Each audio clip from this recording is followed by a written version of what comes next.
Standing in front of a mirror in the dark, I can only make out a charcoal outline of myself, barely catching the edges of my figure as my pupils strain against the lack of light. I'm swaying slightly, but I'm imagining myself perfectly still. There's a digital watch with a green face in my hand, and I'm holding the frayed hemp that holds it together between my finger and my thumb. It's 4 a.m. and I just want somewhere to be. I start to pace around the tiles in my room. There's plenty of space. There's always plenty of space.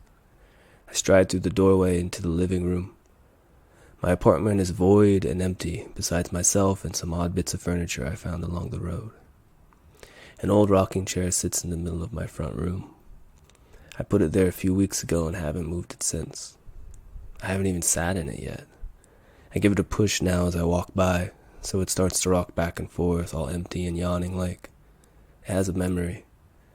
I tell myself that's why I can't sit in it. I know that's not the reason, but I tell myself anyway. There are other places to sit in my apartment, but I don't sit in them either.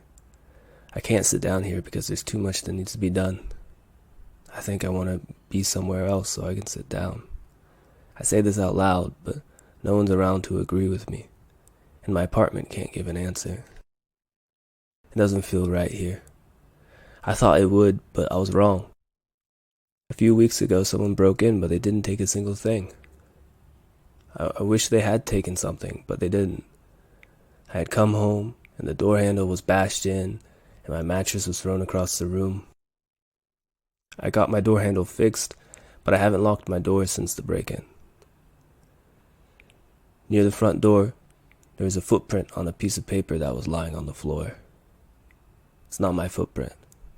I think it belongs to whoever threw my mattress across the room. The paper is pinned to my wall now. I walk up to it to get a closer look. It's college-bound and covered with descriptions of people I've made up, but there aren't any words that you can see easily.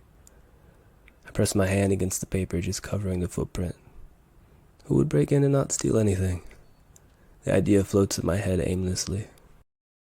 As soon as I pull my hand away from the piece of paper, I suddenly feel very tired.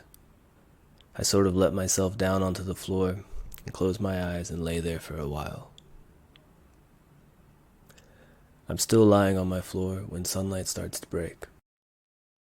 I can see it through the blinds. I can hear it. It sounds like birds and automobiles outside. I slowly manage to stand back up. Maybe I slept for just an hour, or maybe an hour and a half. I'm not sure. My head has a dull ache. I drank some water, and I think I need to walk. I force myself to get dressed, but it's a bit more difficult to put on my clothes than I remember it being. Where should I go? I can't even begin to think of a destination this early in the morning. I step outside my apartment into the brisk autumn air. The morning light is soft and clean. I pause for a moment to take it all in and let myself take a deep breath, and then to let out a sigh.